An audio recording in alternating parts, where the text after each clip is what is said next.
Hey guys, tonight we're slipping into something a little different. A dusty, whispering corridor of time that most history books forgot or just yawned and skipped over entirely. But trust me, this is the good kind of boring. The kind that wraps around your thoughts like a soft old blanket, the kind that gently nudges your eyes closed. We're talking about queens, but not the shiny crown, throne-sitting kind. No. Tonight, you'll meet the queens who ruled without a crown. The women whose names were carried by wind, not marble.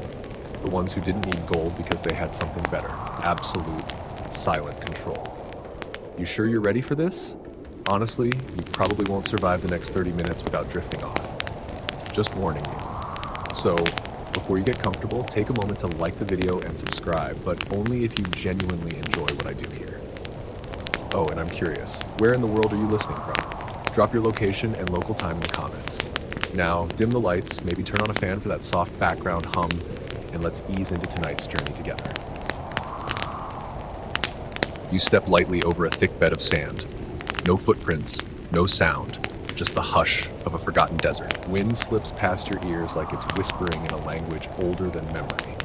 The stories come with the breeze, soft and slow, from the western edge of the Sahara, where history wasn't written. It was passed around in murmurs.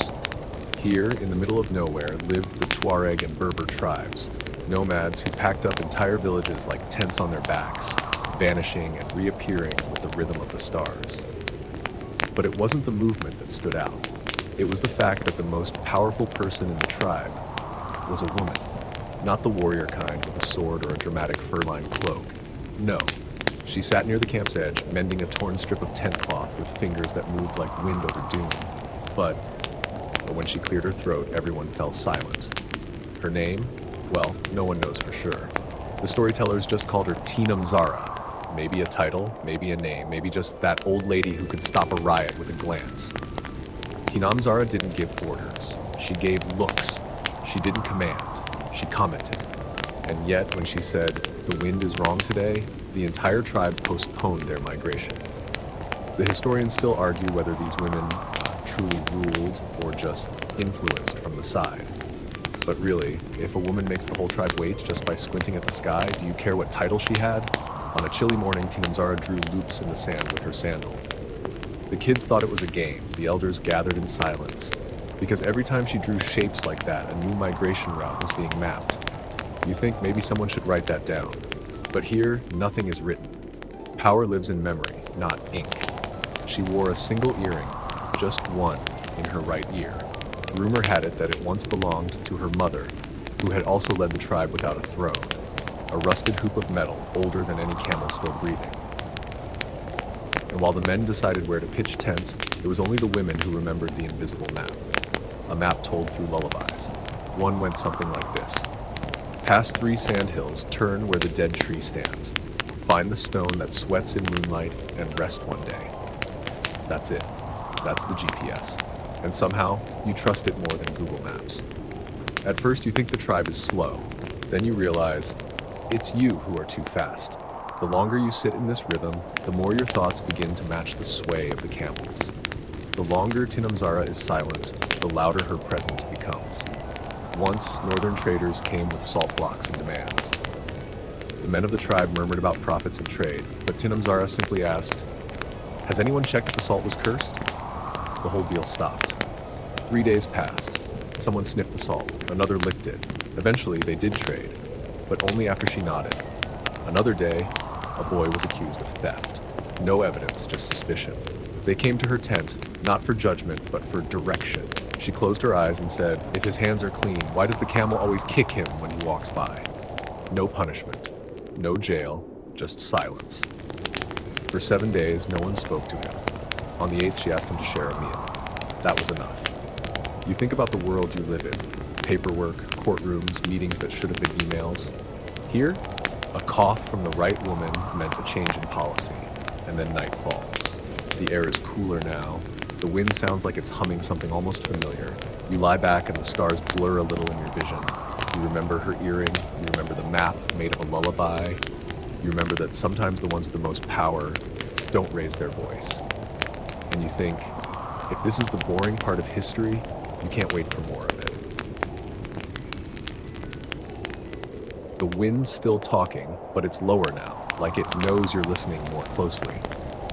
You haven't moved in what feels like an hour, and that's fine. The desert moves for no one, and neither do these stories. Tonight, you find yourself wandering into the heat-rippled air of a different land. Still in Africa, still crownless. This time, you're in the basin of Lake Chad, long before borders were drawn in pencil by men with maps and too much confidence. The sun here doesn't set, it sinks like it's tired of burning. You smell dry grass, old ash, and something sweet, fermented millet maybe.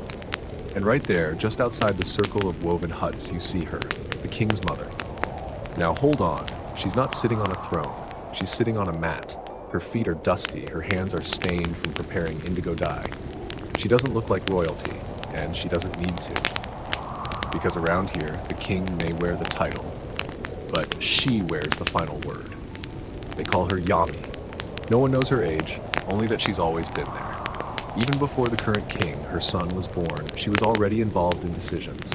Not by demand, not by force, by knowing, and asking just the right question at the wrong moment. A council meeting once dragged for hours, debating whether to join an alliance with a neighboring kingdom. Voices clashed, hands pounded mats, someone may have cried. Then Yami, barely audible, asked, "When was the last time they brought us water during drought?" Silence. The alliance died in under a minute. Historians still debate whether figures like Yami should be considered heads of state or just maternal advisors. But if your word ends wars, does it matter what they call you? There's a term the elders here whisper with reverence. Eden-Ia, house of the mother. It's not a place, it's a force. An invisible seat of power woven into the community. People come to Yami not because she commands them, but because everything calms down when she speaks. The funny thing is, she never asks for things. She just remarks. "Oh, I thought there would be more grain left after the harvest." And suddenly the young men are checking the storage pits, whispering about shortages, reorganizing distribution without being told to. One day a dispute over cattle got ugly. Two families at each other's throats, shouting, blaming, threatening. Yami arrived late, holding a bundle of cassava leaves and humming. She didn't interrupt, she just set down the bundle and asked, "How many cows will bleed before someone remembers the wedding between your great-grandparents?" Nobody remembered. But suddenly, everyone was quiet, and that's her power. She threads family memory like a needle through tension. She doesn't resolve things, she unravels them until the anger has nothing left to cling to. You hear someone say she once ended a feud just by gifting a bowl of stew. Another time, she sent someone away with a cracked calabash, and they returned the next day, apologizing. No one knows what message was in the crack, but apparently it hit hard. You start to wonder, is power softer than you thought? Is influence sometimes shaped like a story, or a meal, or a frown? At night, she tells stories to the children, not fairy tales. Genealogies. Who married whom? Who betrayed whom? Who brought shame? Who restored honor? Stored honor. She speaks with slow precision, like every name is a stone, and if placed right, builds a palace. One of her favorites begins with, "Before your grandfather's grandfather forgot his promise." You never find out what that promise was.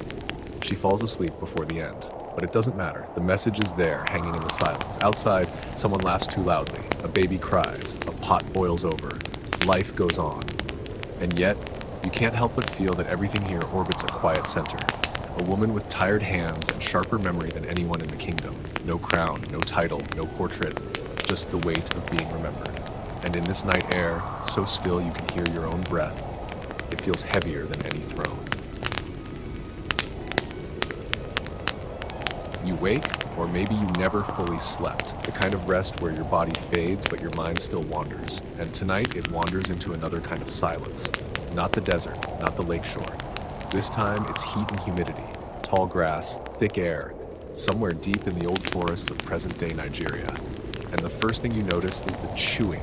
Not yours, not animals.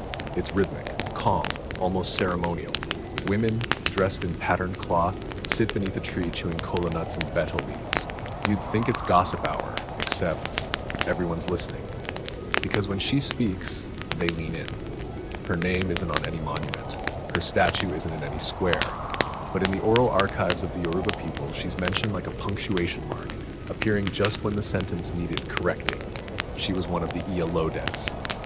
Now, if this sounds like some fancy title with feathers and glitter, it's not. It literally means mother of the market, but it's so much more than that. The Ealode was the voice of all women, and not just in trade, in counsel, in warfare, in spirit. But this one was different. They say she was the third wife of a regional king, barely noticed in the beginning. While the first wife worried about the heir and the second obsessed over palaces, she focused on logistics. She counted grain, she memorized rainfall cycles, she remembered who borrowed what from whom and who still hadn't paid back the goat from last spring. She was the Excel spreadsheet of the 17th century, if Excel wore bangles and carried a calabash full of spices. One day, a tax was raised. Unjust, sudden, ugly. The men barked about rebellion. The palace debated, and then, quietly, she stood and said, "Raise the tax if you must, but do so after we return the crops to the earth. Otherwise, we tax the hunger, not the harvest." Boom. Debate over. Policy reversed. The king didn't thank her. He didn't need to. But that night, her mat was moved closer to the royal chambers. A quiet promotion. Historians still question whether Ealodes like her actually had institutional power or were just consultants with influence. But when your advice becomes law, doesn't that sound like government? She wasn't loud, but she had this way of clearing her throat that made everyone check their conscience. Even birds paused their chirping. And the chewing, it wasn't idle, it was strategy. She chewed as she listened, thought, calculated. Then she'd casually ask, "If we flood the market with yams next week, will that not lower the bride price?" Suddenly, 10 men would run off to change trade schedules. You think back to how leadership is taught, podiums, declarations, suits. But here, a woman with dyed fingers, chewing bitter leaves and reshaping the economy with polite, rhetorical questions. Once, an outsider mocked her for not wearing royal silk. She smiled and replied, "Silk doesn't remember what you said last season. My wrapper does." It didn't make sense at first. Then you realized she wore the same wrapper to every decision-making event. Not for style, for memory. Each stain, each thread told her who had made which promise and when. You almost laughed. She literally wore receipts. At her most powerful, she led a women's march, not the kind with banners and chants, no. They walked silently through the market, carrying empty baskets. No trade, no food, no money moved. It lasted one day. The next morning, 5 policies changed. The market, it turns out, was never just about goods. It was about balance. And she held the scale in one hand and a kola nut in the other. You begin to wonder how many wives of the king were actually running kingdoms while pretending to focus on soup. Outside the forest, the moon is dull. The kind of light that barely helps but doesn't hurt your eyes. It's peaceful. The crickets resume their chatter. A baby stirs. You exhale without meaning to. No speeches, no crowns, just the memory of a woman who adjusted the world one chew at a time. The forest breathes behind you now, like a story told and tucked away. You've traveled again, no ticket, no noise, just that gentle slide from one memory into the next. This time, the air feels different. Not dry like the desert, not thick like the jungle. It's sharp, clean, carried by wind across long golden grass. You're in ancient Nubia, near the Upper Nile. Think of it as Egypt's strong, overlooked cousin, the kind that doesn't brag but built their own pyramids anyway. And while pharaohs pose for stone sculptures up north, something far quieter is happening here. A woman is sowing a field of yams. Not impressive? Stay with me. This woman isn't a queen by name. She doesn't even live in a palace. She owns a plot of land and a few goats. But when drought comes, when merchants argue, when families threaten to leave the village, she's the one they come to. Her name? Lost to time. But the elders still call her the one who feeds decisions. Here's the thing. She doesn't call meetings. She calls dinners. She doesn't deliver speeches. She passes out plantains. And somehow, in the space between spoonfuls, entire alliances are forged. At first, you don't notice it. You think it's just hospitality, warm soup, a generous host. But then you realize no one else eats until she starts. And no one leaves until she ends the meal with, "This food was soft today. May our hearts be the same." That's code. It means, don't bring your sharpness into tomorrow. Historians still argue whether women like her were early examples of civic leaders or just socially dominant farmers. But when the governor of the region waits for her approval before raising taxes, you tell me. One year there was famine. Crops failed. The nearby village hoarded their grain. Tensions grew. Fights nearly broke out. She didn't march. She didn't shout. She cooked a massive pot in the center of the village. People came hungry. They sat in circles. She walked from group to group, placing a single roasted yam in the hand of each elder. No words, just yam. The next day, the neighboring village shared their grain. When asked why, one man shrugged and said, "She reminded us how to be full." You feel your own stomach stir, not with hunger, but with recognition. There's something deeply political about feeding people, and she used that truth like others use swords. Another day, a young girl was accused of stealing herbs from a neighbor's yard. The whole village was ready to punish, but the woman invited both families to her home. She poured hibiscus tea, sat them down, and then she said, "If a plant leaves your garden to heal someone, was it ever truly yours?" Silence. Then laughter. Then forgiveness. You think about that quote long after the stars come out. She never had an official title. No head wrap of rank. No stool of judgment. But in the village records, carved into memory, not stone, they always say, nothing was final until she had tasted the broth. Her influence was like steam, everywhere, invisible and warm.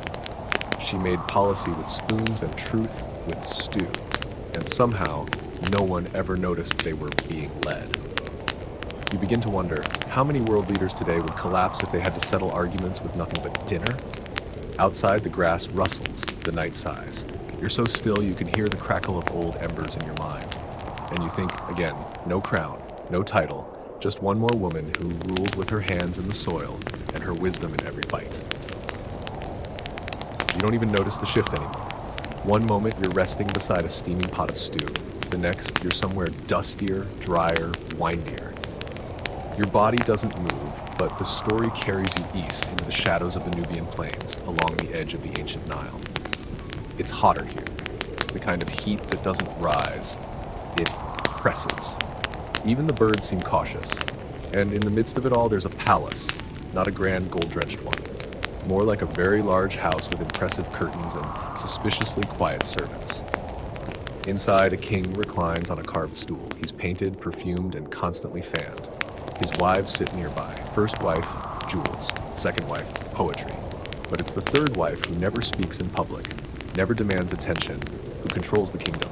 You won't see her at royal ceremonies, but she's the one who picks the messengers, the one who sends the notes, the one who knows which official hates the smell of lavender and which one lies best under pressure.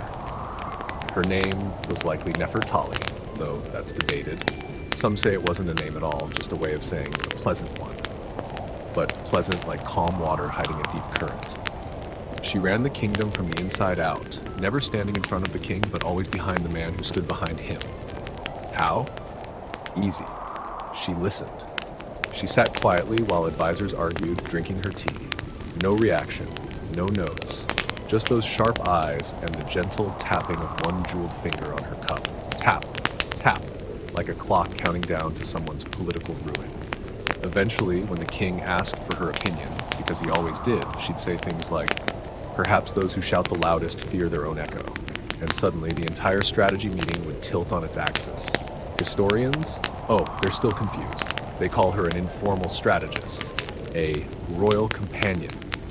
But if your sentences cause 3 men to lose their job, 2 alliances to crumble, and 1 border to move, you might be more than a companion. One dry season, a drought threatened their crops. The advisors proposed increasing trade taxes. The king hesitated. The second wife cried about losing her almond milk bath. The third wife? She asked a servant to bring in a bowl of cracked earth.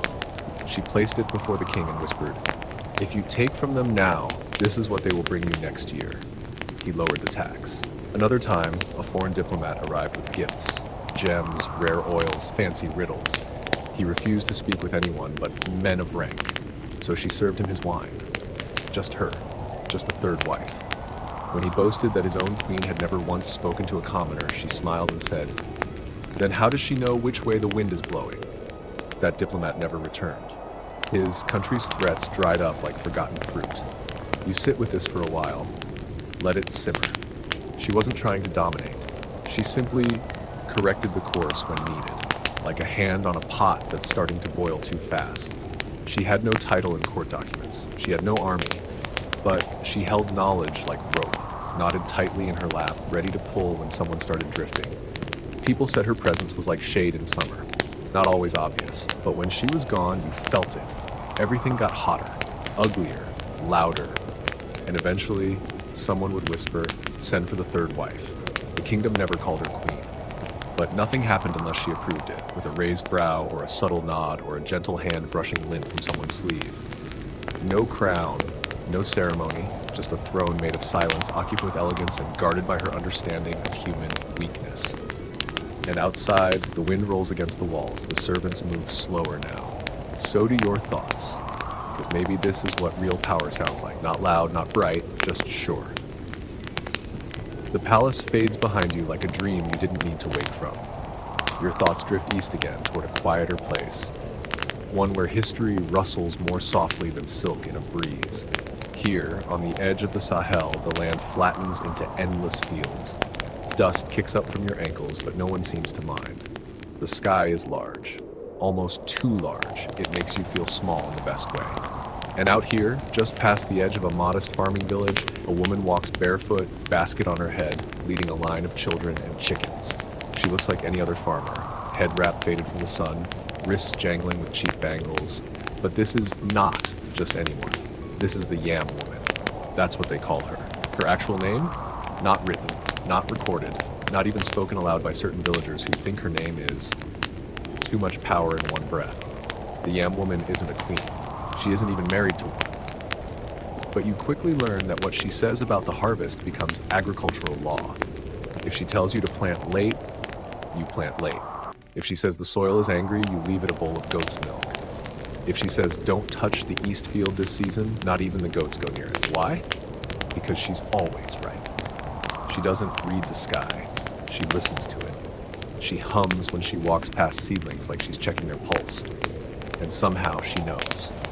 She knows before anyone else. One season, the rains didn't come, panic spread. The village elders gathered, debates started. Everyone had a theory. The Yam Woman simply said, "We planted with impatience. The sky has no reason to reward that." Then she buried 3 dried yams and waited. 10 days later, it rained. Historians, those poor confused people, still argue whether she was a priestess, a spiritualist, or just an intuitive farmer with local influence. But when the entire crop cycle of a region hinges on your mood, maybe the title doesn't matter. The thing is, she doesn't claim any of it. She laughs when people call her powerful. She calls herself just a woman who listens to tired ground. And yet, she's invited to every village council. She sits in the back, weaving something mindless. A mat, a basket, a string. And just when the elders get stuck, when tempers rise or pride thickens the air, she clears her throat and says something like, "A cracked gourd still holds water if you know which way to tilt it," which somehow solves everything. One day, a land dispute nearly turns violent. 2 families threaten to divide the village. The Yam Woman says nothing. She simply walks to the disputed patch of earth, digs one hole, places a single tuber inside, and covers it. Then she says, "Let's see who it grows for." They wait, they water, they pray, and when the sprout leans slightly toward the family on the west, well, let's just say no one questioned it. You sit with that for a moment. This is governance by roots and gestures, leadership by patience, justice through planting. She has no seal, no guards, no royal decree, but everyone listens. And when she smiles, it feels like your spine straightens just a little. You ask yourself, how many world economies are balanced on people who never step into a spotlight, but somehow always know when to water? And as the sun lowers itself gently onto the horizon, the Yam Woman finishes her walk, settles under her tree, and unwraps a sweet potato for dinner. A child sits next to her, watching closely, listening, and you realize this is how power survives. Not in gold, in guidance passed over firewood. One story, one crop, one season at a time. There's something about twilight here. It doesn't just fall. It settles like dust on old cloth. And in this part of the world, everything important seems to happen just before dark. That moment when the sun is still hanging on by one last thread and people's voices dip into softer tones. You're still somewhere in West Africa, though no one's drawing a map for you. The air smells faintly of smoked fish and crushed hibiscus. Crickets warm up their song, and you follow the sound of weaving, fibers sliding, reeds splitting, fingers moving with the kind of rhythm that says, "I've done this for generations." The woman you find this time doesn't look up right away. She's focused on her work, building a basket from palm fronds and quiet conviction. This isn't just a hobby, it's the basket, the one that holds the village's oldest secrets. Literally. You see, this basket isn't for yams or herbs, it's a time capsule, a symbol, a transfer of something far heavier than food: leadership. Whenever a new leader is chosen, male or female, it doesn't matter. The basket is brought out, not by a council, not by a priest, but by her, keeper, the woman with the steady hands and sharper memory than any record keeper. No one calls her queen, but no one moves forward without her nod. Tonight, she's preparing the basket again, which means a transition is coming. The younger villagers watch her from the shade. They don't interrupt, they wait. Because inside that basket, woven deep among the reeds, is a set of objects: an old comb, a carved bird, a stone with a red smear, and a folded cloth that's never been opened in public. Each object tells a part of the village's lineage, but only she knows the order, only she knows the meaning. The rest is speculation and folklore. And honestly, she lets it stay that way. Power, after all, is more secure when it's a little mysterious. One time, a would-be chief tried to open the basket himself. Thought he'd show initiative. She let him. He reached inside, pulled out a feather, laughed, mocked it. 2 weeks later, a flood destroyed his farm. Coincidence? Maybe. Or maybe he didn't return the feather to its proper position. Some say it pointed north. Others say it wasn't a feather at all. Historians are still unsure whether the basket is a sacred tool, a symbolic artifact, or just a well-kept piece of political theater. But the village believes, and that's all that matters. Because here she doesn't give the basket, she offers it. It's not a gift, it's not a prize, it's a test. The new leader must accept it with the right words, the right posture, the right silence between breaths. If they don't, the woman simply keeps weaving and nothing happens. The position remains empty, time waits. One leader long ago tried to bribe her, offered livestock, jewels, even land. She smiled and replied, "All I require is one truth. Can you offer that?" He couldn't. She left his offer on the ground. A goat ate his paperwork. That same leader eventually became her assistant. Just not the kind with power. She's seen dozens come and go, but her pace never changes. Her basket never rushes. The pattern stays the same. And somewhere deep in the weave, the fate of the village slowly takes shape. You watch her fingers move and realize she isn't just weaving palm. She's weaving consensus, memory, protection, continuity. And maybe that's why they trust her more than any chief, because she never asks for power, she just guards it until someone worthy arrives. Outside, the last birds call to each other in the growing dark. The fireflies appear one by one like the night's first stars, and the basket sits there between her knees, quiet and full of secrets. No one calls her queen, but somehow she still decides who gets to wear the crown. The night deepens. You don't fight it. You're not even sure if you're awake anymore. The stories have slowed your breathing, softened your thoughts. Everything now feels suspended, like a hammock between centuries. You drift southward toward the deltas. Water glimmers in the moonlight, silent and silver. Frogs croak, crickets whisper, and somewhere out in the mangroves, a figure moves. Not rushed, not hesitant, but with the kind of purpose that makes even the birds hold their breath. She doesn't have a name, not one that anyone remembers anyway. Some call her the woman in the marsh, others just call her her. She lives alone, not because she's exiled, but because she chooses to be slightly off to the side, at the edge, behind the reeds. And yet, when anything truly difficult happens in the village, when a child disappears, when the river floods, when dreams begin to frighten even the elders, guess who they send for? Exactly. No title, no temple, no throne. Just a mud brick hut half submerged in swamp water, and inside it, her voice, low, calm, and always right. Years ago, a warrior died unexpectedly. His family cried sabotage, revenge, blood for blood. The whole village braced for chaos, until someone said, "Ask her," and so they did. She emerged from the marsh barefoot, carrying a bowl of river stones, sat down in the village square without saying a word. One by one, she placed stones into a circle. Then she spoke. He saw a snake in his dream and ignored it. The river did not. That was it, and somehow that was enough. Historians are baffled. They don't know whether to call her a prophetess, a folk healer, or a shamanistic symbol of matriarchal influence. But she never asked to be called anything, and no one dared question her twice. Her hut is filled with strange things, shells that rattle without being touched, clay pots that stay cool even in sun, masks that face the wall as if listening. But her most prized possession? A mat made from reeds no one can name, woven so tightly it hums when she walks across it. She claims it belonged to her grandmother, and her grandmother claimed came from the wind. At night she sings. Not songs exactly, more like echoes of things you forgot you knew. You hear them in your bones more than your ears. Sometimes she walks into the village without warning, heads straight to someone's door, knocks once, waits. When they open it, she says only, "You dreamed of water again. You should stop." No questions, no refusal. They just nod, pack a small bag, and leave for a few days. When they return, the bad luck is gone.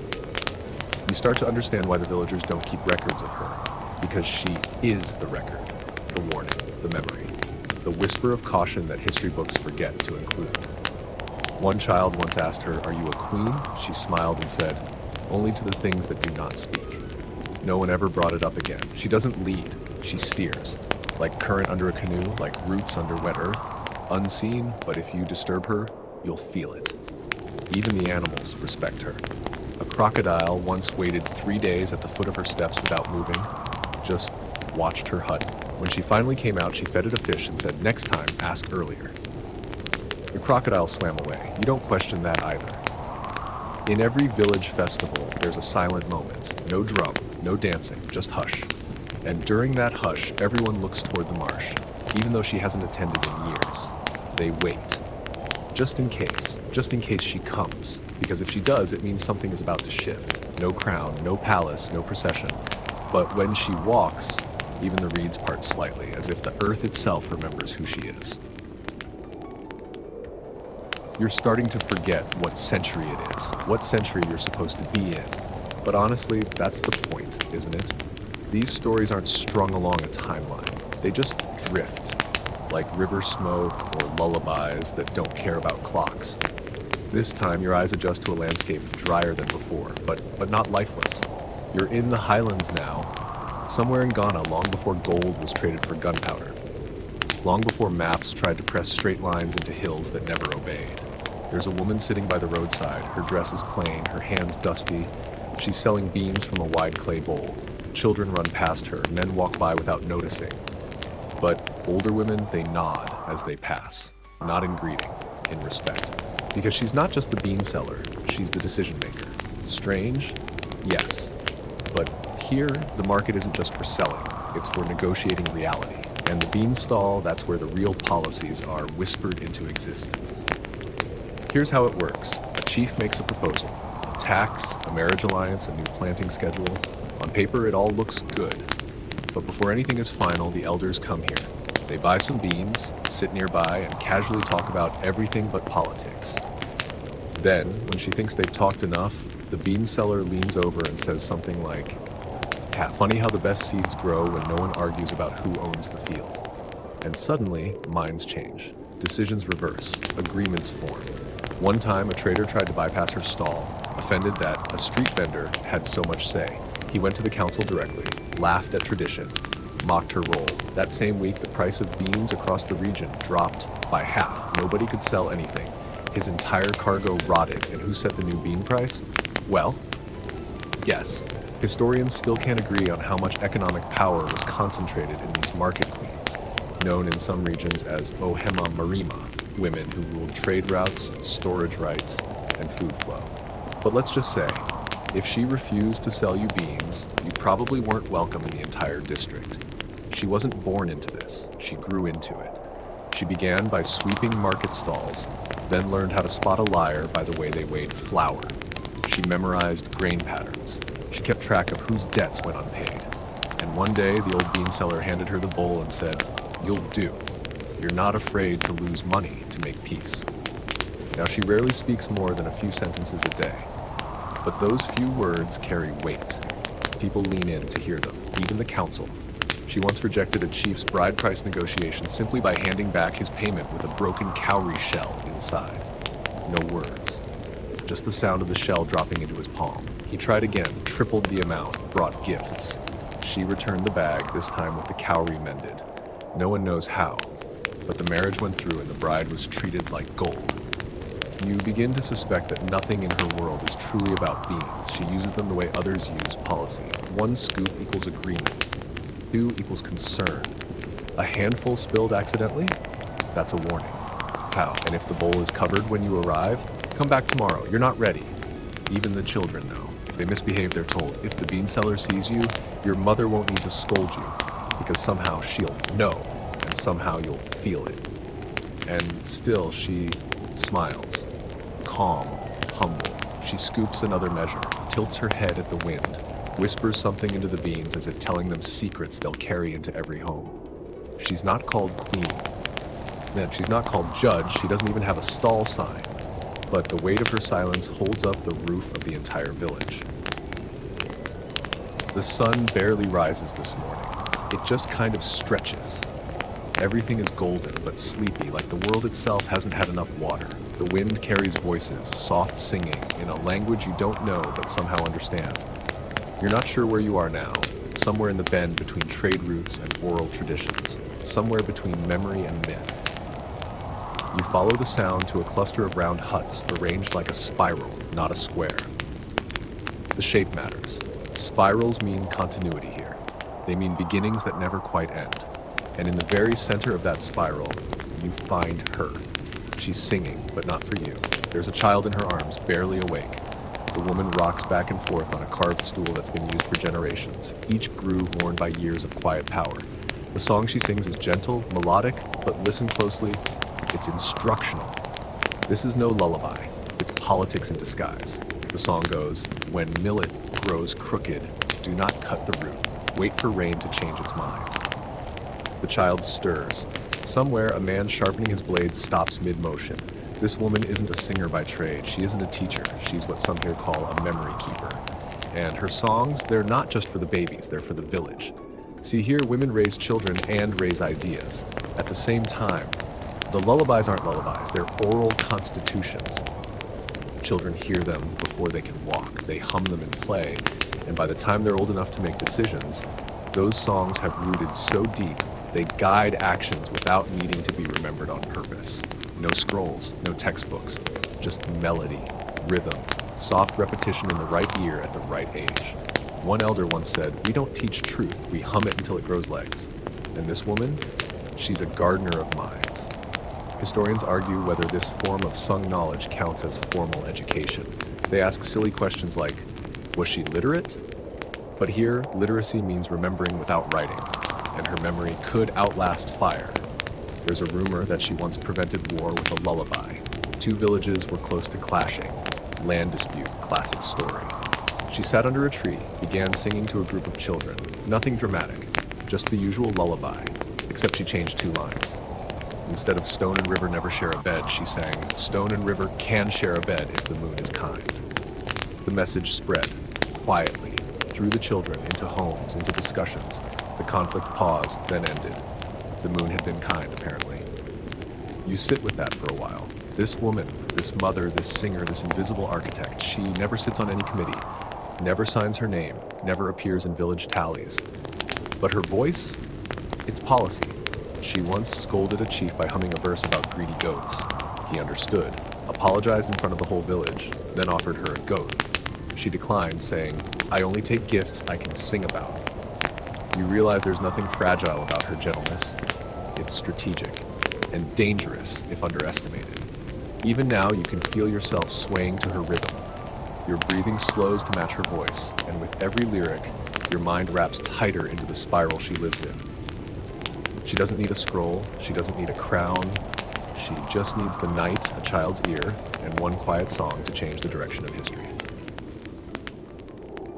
The spiral fades behind you like a song's last note, still humming somewhere in your chest, even though the voice has gone quiet. Now the ground feels firmer beneath your feet. Not because you're standing taller, but because the land itself is different. It's tougher, rockier. There's history under these stones. You can feel it. You've wandered into warrior country. But don't picture war drums and flaming arrows. Picture silence, not emptiness, readiness. There's a camp not far from here. Small, organized, quiet, in the way that only a place full of women who've seen too much can be. They aren't laughing. They aren't boasting. They're sharpening blades, binding wrists, oiling leather, and leading them, wrapped in a dusty scarf, arms folded, is a woman with eyes like flint. She doesn't yell. She doesn't need to. Her presence is the yell.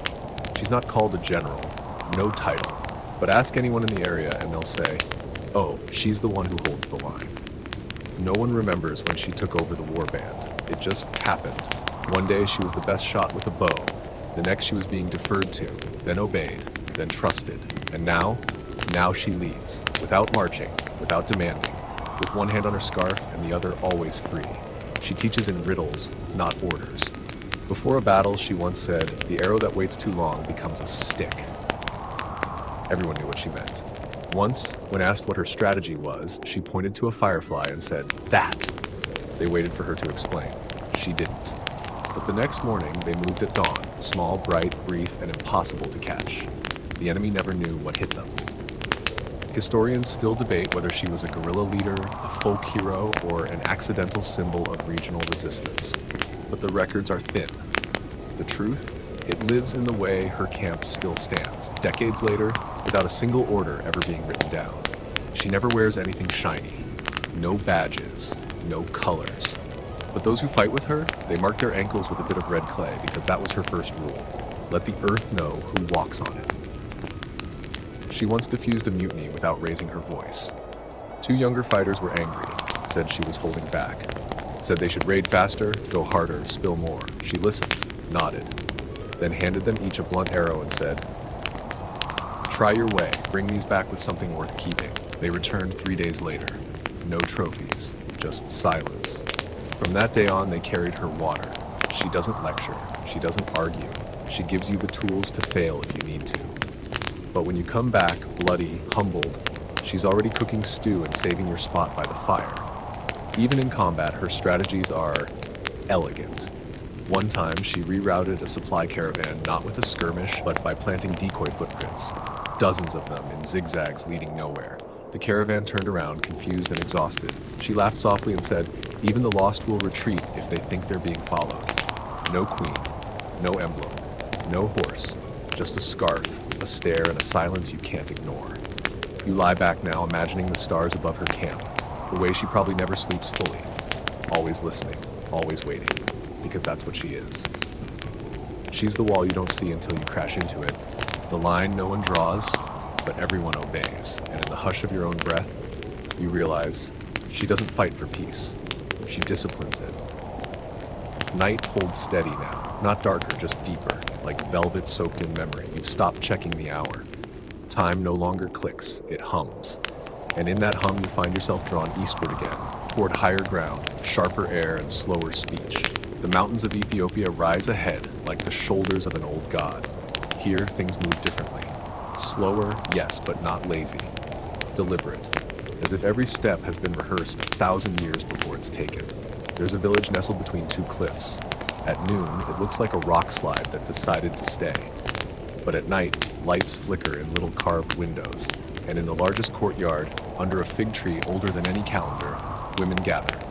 Not for gossip, not for tea, for justice. You're witnessing something few outsiders ever see.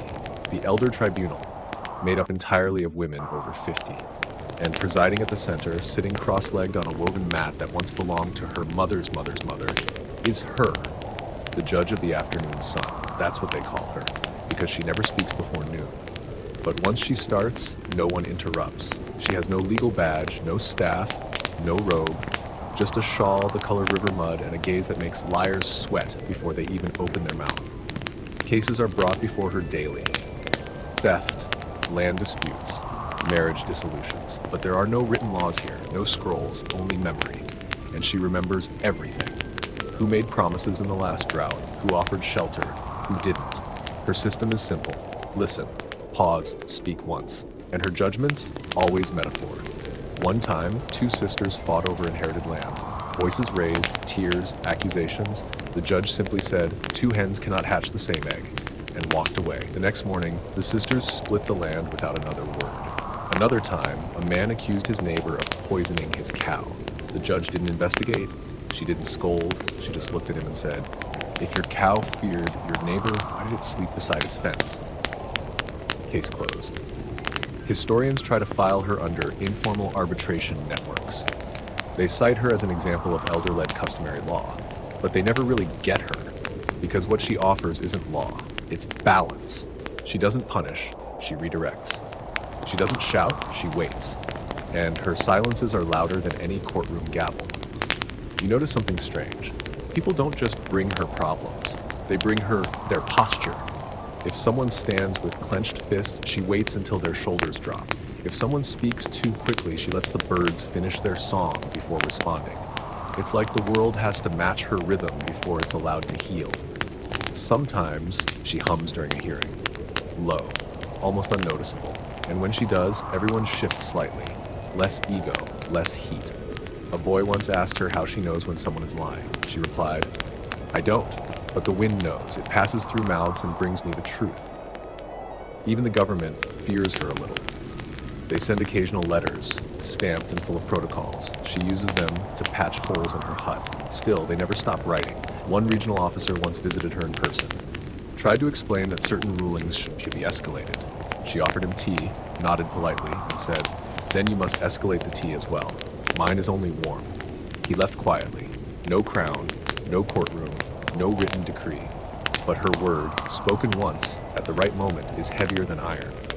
As you lie there, the night cool against your cheeks, you wonder what judgment she'd pass on you, and not with fear, with curiosity, with calm. Because if she ruled you guilty, you'd thank her. And if she said, "You are already forgiven, just don't forget where the shade ends," you'd carry that sentence forever like a blessing tucked behind your ribs. She doesn't seek fairness, she becomes it. By now, your thoughts are feathered, light, slowing. Each memory floats gently into the next, like beads on a thread that stretches far behind you and even farther ahead. You don't tug at it. You let it lead you, this time towards something softer. A place with fewer words, more taste. You smell it before you see it. Milk, fermented and tangy, carried in a wooden gourd. You're in the Horn of Africa now, where the land meets the sea, and the past ferments like yogurt under the sun. In this village, milk is more than food. It's currency, ceremony, code. And the woman stirring the gourd right now, she's not a cook.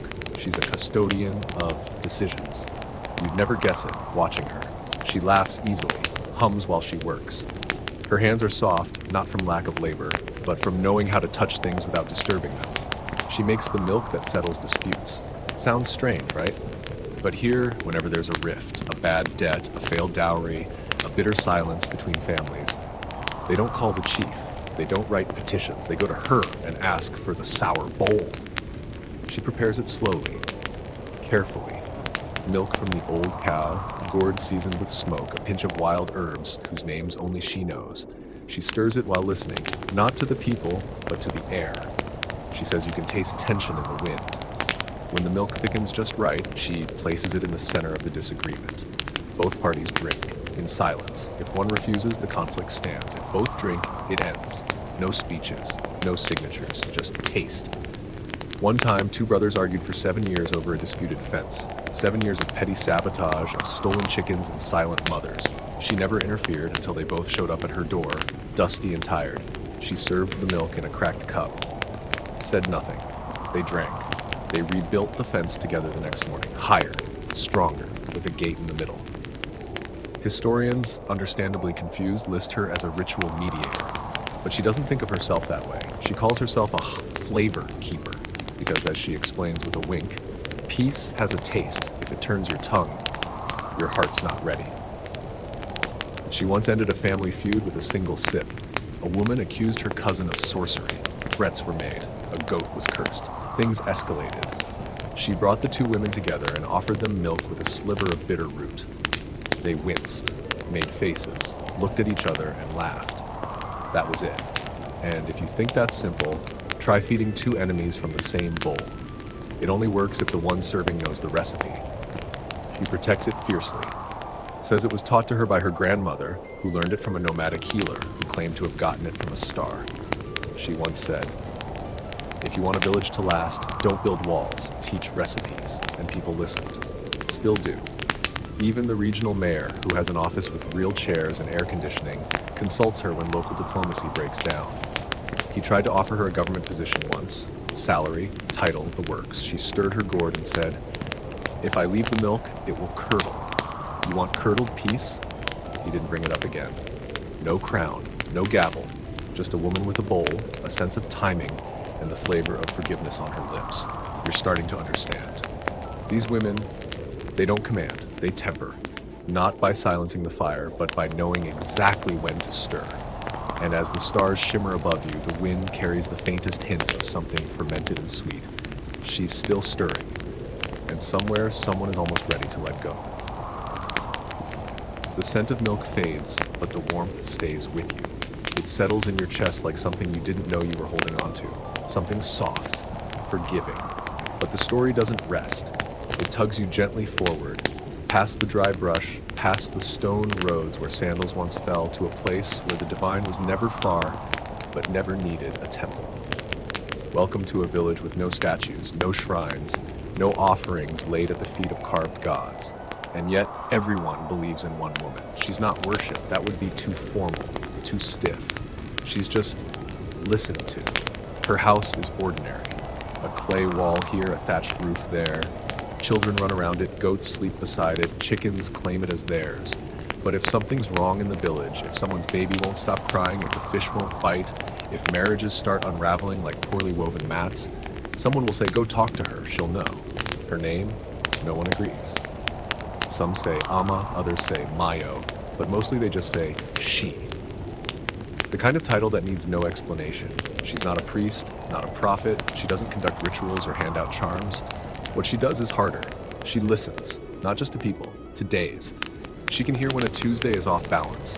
She once told a woman to wait until Friday to make bread because, quote, "Today, the flour feels stubborn." The woman listened. Friday's bread rose perfectly. You think it's a joke at first, then you see her talk to a tree. She puts her hand on the bark and nods as if it answered. Someone once asked how she became who she is. She shrugged and said, "I was born facing the wind." Still, people don't bow to her. They lean in. There's no ritual here, just rhythm. She lives in it. The seasons ask her permission before arriving. Or at least, they act like they do. She once predicted a locust swarm because her ankle ached when the birds were too quiet. She told the farmers to cover their millet. Only 3 fields survived, all hers. Historians are helpless with her. She doesn't fit into any category. They try. Spiritual matriarch? Local intuitive? Myth-wrapped midwife? No, she's none of those. She's the tuning fork of the village. Everything bends slightly toward her, like a compass needle in a field of magnets. You notice something about her speech. It's slow, not because she's old, but because she's editing the world before it leaves her mouth. A young couple once came to her angry, ready to separate.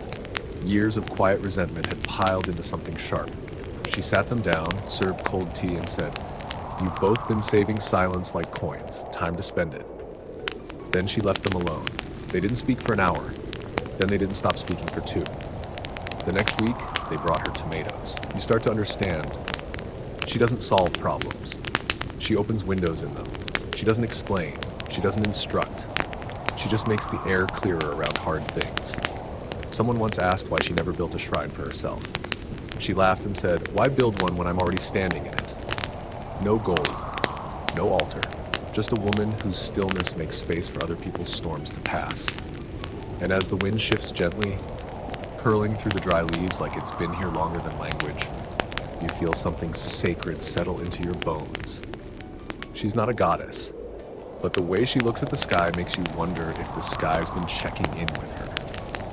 The sky is low now, heavy with stars that feel less like decoration and more like punctuation, soft, glowing commas in a sentence that has no end. You feel yourself slowing with them, your breath sinking to a rhythm you didn't know you were following. The stories, too, have changed tempo, still calm. But now, something playful stirs underneath. You're further west again, in the edge country of the Sahel, where desert meets grassland, and tradition wears a lighter coat. You hear a sound you haven't heard in a while. Laughter. Pure, easy, rolling across the night like wind through dry grass. And where there's laughter, there's likely her. She doesn't lead with a staff, she leads with a joke. You've arrived at the village square in the middle of a late-night performance. A group of women, wrapped in faded cloth and brighter confidence, are acting out a story, part theater, part gossip, part memory exercise. At the center is her, the woman who makes power feel like something you could accidentally sit on. She's the village fool, but not the way you think. Here, the fool is sacred, the only one allowed to say the true things, the uncomfortable things, the things that would get a lesser person kicked out or quietly silenced. And oh, she says them, with a grin. Tonight, she's pretending to be the chief, strutting around with a broken broom for a staff, wearing a pot lid as a crown. She mimics his voice perfectly. I decree that all chickens must now pay taxes in feathers. The crowd roars, but there's a sharpness to the laughter. Because just last week, the chief tried to increase levies on market sellers. And now, he's sitting in the audience, trying not to smile too hard. This woman, the fool, the comic, the imitator, isn't mocking. She's maintaining equilibrium. She once said, if no one trips the king, he'll forget he has feet. And honestly, it works. Historians have a hard time with this one. They call her a social lubricant, a verbal trickster, a performative critic embedded in village hierarchy. But everyone here just calls her auntie who says what we're all thinking. She's been doing this for decades, never misses a moon cycle. She performs under open skies, and no matter the season, people come, even the ones she skewers with her stories. She once stopped a wedding, not with protest, but with parody. The groom was arrogant, a man who had promised 3 women the same thing. She told their story through animals, a rooster, a hyena, and a termite queen. No names, just metaphor. But by the end of the performance, the bride had walked away, the groom had left in shame, and the crowd had laughed themselves into understanding. Later, when asked if she regretted ruining the wedding, she said, if a house is full of snakes, better to light a candle before you put up curtains. And that was that. She doesn't live apart from the village. She lives right in the middle, next to the well, between the bakers and the old griots. Her house is cluttered, full of masks, broken pots, half-written songs. But every item has a purpose. Every crack is part of the script. She's been invited to royal courts 3 times, refused every one. What fun is laughing at someone who wants to be laughed at, she said. It's the unready ego that makes the best echo. She's not a queen, not a judge, not a priestess, but she's the one you need when the village forgets how to breathe. Even the children mimic her. They repeat her punchlines before they understand them. It's how lessons sneak in, wrapped in absurdity. Tonight, as the story winds down, she ends with this. If your goat follows you too closely, check your pocket for carrots. Everyone laughs. You laugh too, even though you're not entirely sure why. But somewhere inside that joke is a truth about trust, about leadership, about incentives and consequences. And she knows that truth will bloom later, at dawn or next week or 20 years from now, when someone is about to make the same mistake and hears her voice in their head. No crown, no throne, just a pot lid and a broomstick, and somehow she keeps the entire village honest. The laughter fades like smoke, soft and spiraling upward, leaving behind something quiet but lighter. You feel it settle inside you, like a door left cracked open after a storm. Relief, yes, but also readiness. Now your steps take you back toward the lowlands, where the earth grows darker, wetter. Things don't move quickly here. They settle, sink, and root. This is rice country, swamp country, a place where decisions are grown the same way crops are, slowly and with no shortcuts. It's dusk, and the scent of charcoal clings to the air. You're led by instinct more than direction, following the glow of firelight through tall grasses until you find her. She's sitting cross-legged, surrounded by women, not in a circle, in a spiral again, always spirals. And at the center, one large bowl, steam rising from it in lazy curls. This isn't a meal, it's a summons. Because here, food doesn't just feed the belly, it reorganizes the future. And the woman stirring the pot, she's the one they call the rain reader. Not because she predicts the weather, though she does, but because she can sense emotional weather, the pressure before a confrontation. the humidity of a grudge, the floodwaters of a long, unspoken resentment. She cooks accordingly. Tonight, the stew smells rich, meaty, spiced, familiar. But there's something extra in the air, a tension that hasn't fully boiled yet, and she feels it. So she stirs slower, softer. She adds a pinch of bitterness, just enough. No one speaks yet, they're waiting for her to name the storm. Finally, she says, "Some seeds drown not from too much water, from silence. That's all." Then the youngest woman in the circle starts to cry, a confession long buried, a mistake, a betrayal, a stolen kiss. She keeps stirring, no judgment, just a quiet nod, a hand to the shoulder. Historians don't even know she exists. There are no records of these gatherings, no titles, no carved stools, just a schedule tied to the moon, a bowl of rice, and the ancient understanding that what's swallowed together can't be spit back out in anger. A generation ago, a political rift split the village. 2 families, 3 marriages, 100 secrets. She cooked for 12 hours, refused to let anyone eat until they'd each admitted one small truth, no matter how dull. "Let your first lie be a leaf," she said. "By the end, we'll find the tree." They did. Now, anytime tension bubbles up, someone says, "She's cooking again," and everyone knows it's time to show up. But it's not just the food, it's her timing. She serves last, always. She watches how each person chews, how quickly they swallow, who wipes their hands without eating much. She's reading everything, and she'll adjust the next dish accordingly. One year, a man refused to come. Proud, furious, said he didn't need to eat feelings. So she sent him a gourd of broth with no seasoning. The message was clear. This is what your silence tastes like. The next week, he came. He chopped onions. He didn't speak. She served him first. She never announces who's at fault. She lets the bowl decide. And somehow, everyone leaves lighter. Like conflict, once consumed, can't rise again. No laws are passed here. No speeches made. But power shifts quietly every time her ladle touches the pot. Alliances form. Apologies soften. Futures pivot. She's not a queen. She's a kitchen. But around here, that's the throne that matters most. And as the fire crackles low and the pot's scrape echoes into the dusk, you realize something. She doesn't cook to impress. She cooks to transform. And tonight, just like always, the rain listens. The smell of rice still lingers, even as the wind changes. You carry it with you, like a souvenir tucked into your breath. But now the path grows rockier, drier. Dust kicks up in little flurries, and the trees lean sideways, shaped by years of wind. You're walking through land that's stubborn. It doesn't give up its secrets easily.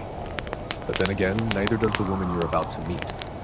You find her sitting outside a round stone hut, legs stretched, back straight, polishing something that doesn't seem particularly valuable. A small, misshapen ring made of clay. Not gold, not silver. Just baked earth. It's cracked, faded, a little uneven, and yet everyone who walks by greets her with a bow. Not dramatic, but deep enough to mean something.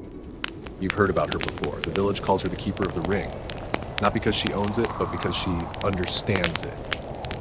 You think it's just jewelry. She knows better, because this ring, this fragile circle of earth, has been used to choose every leader for 3 generations.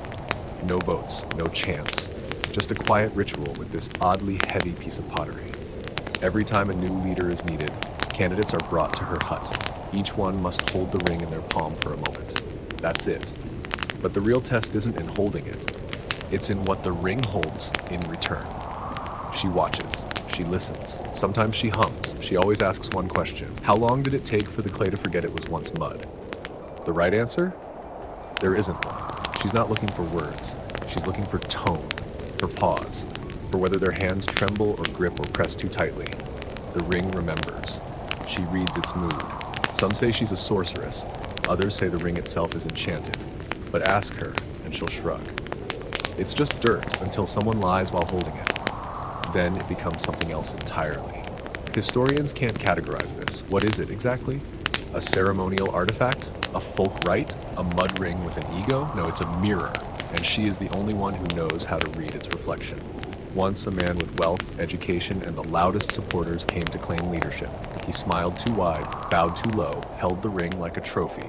She didn't even look up from her stitching, just said, "Clay doesn't shine, you do. That's the problem." He left within the hour. Another time, a young woman no one expected, quiet, unsure, barefoot, held the ring and whispered, "I don't deserve this, but maybe I will," and the ring warmed in her hand. Literally. Even she felt it. That was enough. She led for 12 years. The ring is more than a test. It's a lesson. It breaks easily, on purpose. Because, as the keeper says, power that can't be broken should never be trusted. When it cracks, she repairs it, not to hide the damage, but to mark it. Each repair becomes part of the design, a scar made visible, a memory baked into leadership. She once handed it to a candidate with a fresh crack and said, "This one's yours. Now you carry its history too." And he did, with both hands. Her hut has no guards, no symbols of authority, just shelves of dried clay, a fire pit, and quiet. But no one steals from her. No one dares. Because everyone knows she doesn't guard the ring guards the truth. And she simply listens to it whisper. As night folds over the land like a blanket gently laid across tired shoulders, you hear her begin to hum. A low, tuneless sound. Maybe it's a song. Maybe it's a warning. Maybe it's just what clay sounds like when it remembers its shape. You don't know. You don't need to. The ring rests in her lap, warm from her hands, ready for the next soul to forget what it wants and discover what it's meant for. The stars are quieter now, not dimmer, just more respectful, as if they too are leaning in. You've crossed into softer country once again, but this softness isn't weakness, it's discipline in disguise. You're near the edge of savanna and salt, where land turns from gold to gray and the wind always smells faintly of something burning. Tonight, the air carries a sound, a slow, echoing song, sung not for entertainment, but for memory. It's not coming from a stage or a square, it's coming from a courtyard. And in that courtyard stands a woman, tall and wrapped in indigo, singing not to the sky, but to a pair of sandals at her feet. You stop. You listen. The sandals belong to her husband, a warrior, a leader, a man people called lion-hearted, until the day he left for battle and didn't return. No burial, no body, just the sandals. And the song. Every night since, she's sung to them. Not out of mourning, but out of responsibility, because her husband's troops still follow her. She doesn't touch a sword. She has no military title. But they all wait for her song before they move. Some say hers carries battle maps. Others claim she plants hidden meanings in the lyrics, codes only her warriors understand. The hawk doesn't fly until the goat bleats twice. Salt in the stew means the road is safe. If the rain sings back, do not follow the river. To an outsider, these are metaphors, pretty poetry. To her army, they're instructions. She once redirected an entire battalion without stepping outside her gate, just by changing the key of her chorus. The generals adjusted their route by dawn. An ambush was avoided. No one said a word. Historians scratched their heads. A military leader through song? They argue about oral codes, transmission accuracy, the logistics of stealth leadership. But they forget one thing. Her troops never lose. And when asked why, a soldier once said, "Because she sings us home." She doesn't bark orders. She doesn't stand in front. She doesn't glorify violence, but she understands it deeply. Her song before battle is low, rhythmic, designed to ground them. After battle, it's airy, gentle, like smoke rising. And when a soldier doesn't return, she doesn't wail. She doesn't weep. She places their sandals beside her husband's and adjusts the melody. You begin to understand the song is not just tradition. It's a ledger, a map, a eulogy, a blueprint. Once, 2 new recruits mocked her, called her a singer, not a soldier. She didn't respond. That night, her song paused halfway through. Both men deserted within a week. No one ever replaced them. You notice something else. Her voice never cracks, never strains. It rises and falls like it knows how to land safely. That's the real discipline. Because every note costs her something, and yet she pays it, night after night. She doesn't command troops. She commands memory. Her courtyard holds no throne, no flag, just sandals placed with reverence and a stool worn smooth by grief and grit.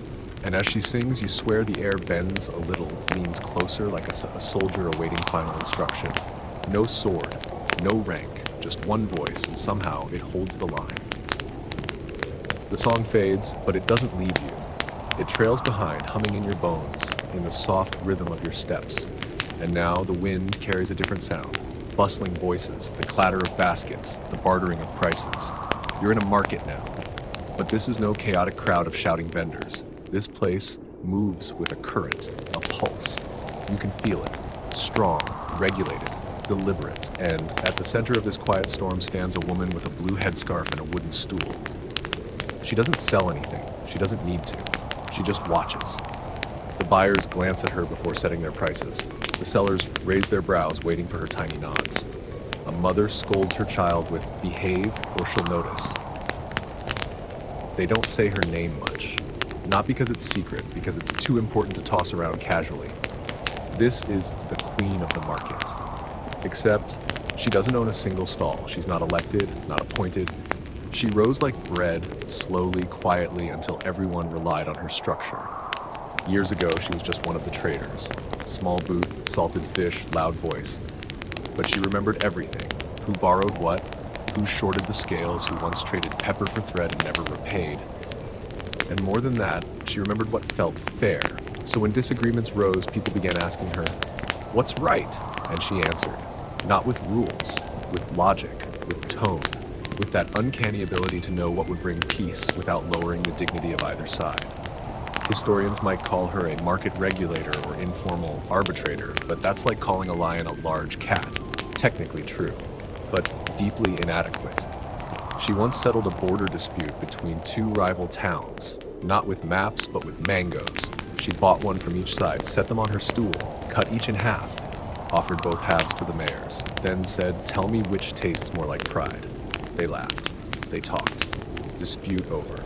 Her tools are subtle. A glance, a pause before accepting a coin, a single syllable longer than usual. That's all it takes. People know if she refuses your goods, you've wronged someone. If she waves you through without speaking, your debt is cleared. If she leans back and crosses her arms, you better rethink everything you just said. Once, a wealthy merchant tried to take over a whole row of stalls, raised rents, threatened sellers, got loud. She never raised her voice. She just began buying from the smallest stall beside his every day and insisted others do the same. Within a month, his profits vanished. He left. She never mentioned him again. Her authority is not enforced. It's respected. No title, no guards. But when she stays home, the market feels off. People sell less, argue more, prices wobble. Because she isn't just the queen of the market, she's the climate of the market. She balances scarcity and fairness, tradition and change. And she does it all from her stool. You look at her now, watching, listening, peeling a tangerine with quiet hands, and realize something powerful. She's not judging. She's measuring. Not weights, not currency, but intent. And with each subtle gesture, she makes sure trade remains what it was always meant to be. Not just exchange, but trust. No throne, no gold, no crown. Just a woman with a memory sharper than any blade and a market that breathes in her rhythm. The market slowly fades behind you like a tide pulling back. No splash, no sudden hush. Just a shift in the air, a silence that lets you breathe deeper. The voices grow faint, replaced by wind brushing through tall grasses and the slow drumbeat of your own steps. You're moving uphill now, toward a clearing surrounded by trees that seem to lean in like curious elders. You arrive just as the ceremony ends. Smoke curls upward from a fire pit. Women in bright cloth are scattering millet on the ground. Children gather the last of the calabashes. And in the center of it all, sitting with her back straight and her eyes closed, is the one they call the voice of the year. She hasn't spoken yet today, not a single word. Because here, every word she says becomes action. She only speaks once a year, just one time. During this festival, her words become the unofficial law of the land, followed more closely than anything written. They say her voice is heavy, not loud, not dramatic, just final. Like it's already been echoed by the ancestors and approved in advance. No title, no throne, just tradition. Before she speaks, there's always the same ritual. The millet is laid out, the sky is watched, and the youngest child in the village must fall asleep in her lap. Only then does she open her mouth. It's said the child absorbs the sting of the truth before it's spoken, softening it for the rest of the village. No one knows if it's real. But no one's willing to skip the step. Last year, she said only this: "Those who build fences with gossip will sleep outside." Within days, the village saw 3 feuds resolved, 2 secret alliances exposed, 1 elopement that actually made sense for once. This year, no one knows what she'll say, but everyone shows up. even the ones who pretend not to care, because her words are not advice, they're direction.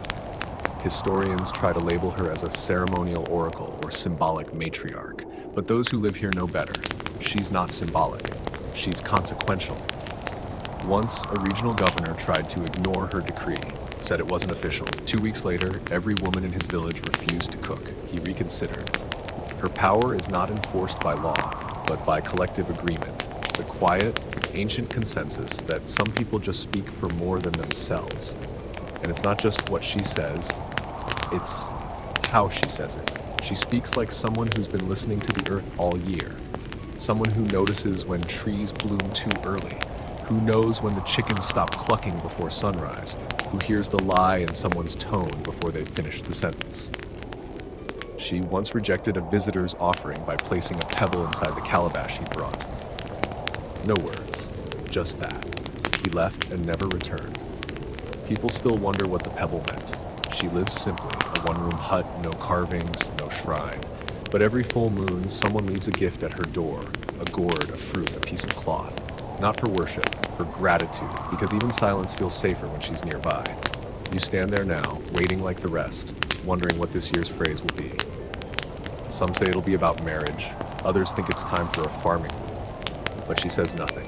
The child in her lap stirs, yawns, sleeps again, and then, finally, she opens her eyes and says, "Don't mistake stillness for peace." The flood waits like a shadow. That's it. No explanation, no follow-up. But already, elders are whispering. Traders are reconsidering storage plans. Women are adjusting travel routes because they know the voice of the year never wastes breath. No crown, no staff, no law book, just one voice once a year. And somehow, it's more powerful than anything that speaks daily. The words still echo as you walk. Don't mistake stillness for peace. You're not sure if they were meant for you, but they follow you anyway, like a drum beat you didn't start but can't stop hearing. The air feels heavier now, not with danger but with truth. You've wandered into the edge of a forest, not deep enough to get lost, but far enough that the trees seem taller, wiser. You notice the path isn't really a path. It's a series of choices. Left or right, rock or root. And somehow, without realizing, your feet take you to a place where people don't walk loudly, because this is where shh lives. They call her the one who laughs first. And no, that's not a joke. She's the elder you meet at the exact moment you think you figured something out, and she proves you wrong by laughing before you finish your sentence. She's not mean, she doesn't humiliate, but she has that rare ability to make truth feel like a shared joke rather than a lesson. In this village, laughter isn't a reaction, it's a tool. They say that whoever controls laughter controls how pain is remembered, and she's the unofficial minister of memory management. Years ago, when a chief's poorly planned road flooded every house in the west end of the village, people were furious, demanding punishment, screaming for compensation. She walked right up to the drenched chief, handed him a bowl, and said, "Now you can bathe without walking." Laughter broke the tension. The chief paid the families, and the next road was built with her advice. Historians might call her a cultural satirist, or maybe a folk mediator with performative tactics. But here, she's the one who reminds you what's funny before the sadness sets in. She often tells stories that start serious, then take a sharp, ridiculous turn. Like the tale of the man who tried to marry 2 sisters but forgot which one could cook, or the village that tried to outlaw wind, or the time she held a funeral for someone's ego and made them deliver their own eulogy. And it's not just fun, it's function. Because in a world where pain often comes uninvited, she offers release, a pressure valve for grief. She once stopped a violent confrontation between 2 families by saying, "If you want to throw stones, make sure your roof is hungry." Both sides laughed, then cried, then shared lunch. She doesn't keep a written archive. Her stories live in the mouths of children, the games of teens, the inside jokes of elders. Her memory is measured in laughter that lands. You ask someone how she came to hold this role, they just shrug. We didn't choose her. She just started laughing at the right time and we followed. And when she's not laughing, you feel it. One season, she went quiet for weeks. The crops that year failed. The marriages struggled. People got sick more often. Eventually someone brought her a chicken. She chuckled and said, "You finally noticed. I was testing your joy levels." The next day she was back, telling stories, stirring mischief, adding lemon to every wound just enough to clean. She doesn't lead meetings. But when a debate gets stuck, someone always says, "Bring her in. We need a joke with teeth." She arrives, listens, then drops one sentence like a pebble into a pond.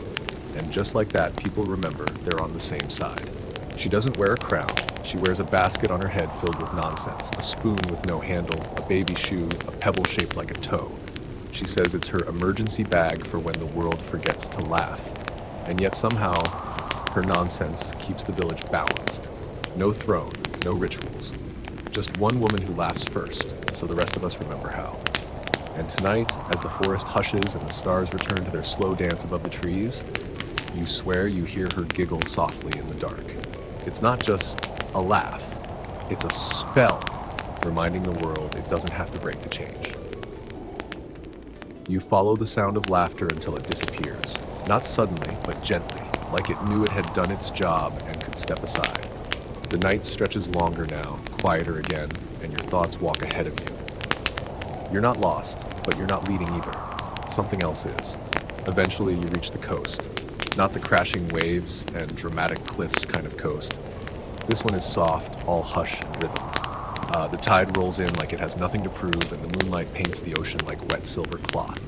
You smell salt, yes, but also something else. Possibility.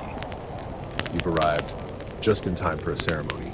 But it's not what you think. There's no music, no chants, no costumes, just a row of seashells on a mat, and a group of women sitting cross-legged in the sand, watching one woman pour water into a bowl made from driftwood. She's older, but not fragile. Her hands are steady, her eyes sharper than a spearhead. The others call her the shell counter. And what she does isn't gambling. It's not fortune-telling either. It's democracy. But not the version with ballots and booths. This is older, quieter, built on ritual, on listening, on the understanding that power isn't taken or given. It's measured like tide and time. Every full moon, the women gather, and one by one, they drop a shell into the bowl before her, not in silence. They say a name as they do it. A person, a direction, a decision. She doesn't react, she just counts. And when the last shell falls, she looks down, picks up a handful, and scatters them on the mat. The way they fall, that's the verdict. She reads the space between them, the clusters, the ones that land upside down. Then she speaks. Always just one sentence. Last time she said, "The shore will not move, but the canoe must." And with that, a leadership role changed hands. No protests, no campaign posters, just a ripple of understanding that flowed through the village faster than any election could ever hope to match. Historians don't know what to do with this. Is it a voting system? A divination? A symbolic performance? No, it's belief with structure. And she, the shell counter, is the balance between faith and function. She keeps the shells in a worn leather pouch passed down through generations, not replaced, not cleaned. She says they remember, and you believe her. One year, a man tried to rig the process, bribed his way into multiple votes. The shells clumped unnaturally. She tilted her head, poured the bowl out, and said, "When the sea smells of coins, even the fish hold their breath." No one voted that night. They returned 2 days later, empty-handed and humbled. She doesn't scold, she corrects. She doesn't choose. She translates. Her only rule?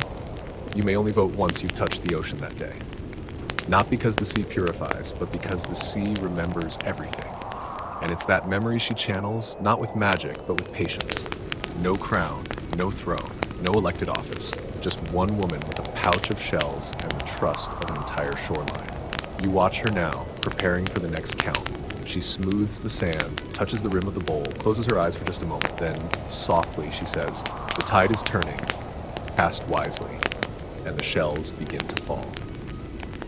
The shells whisper behind you as you walk, tiny echoes of decisions made without speeches, consequences cast like small stones into wide, still water. You don't rush. No one does, not here, not in the lands where truth travels on the backs of stories instead of laws. You follow the coastline just far enough for the salt to fade and the sound of fire to rise in its place. A soft crackle, a steady beat, wood on stone. Then, the rustle of fabric, the flick of fingers and voices chanting without melody, like breathless poems stitched to the air.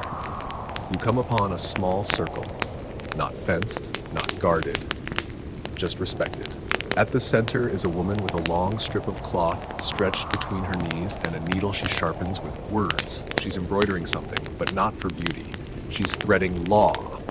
This is the woman of the cloth, keeper of the spoken constitution. The last physical trace of every rule, every lesson, every mistake the village ever decided not to forget. But she doesn't write with ink. She stitches.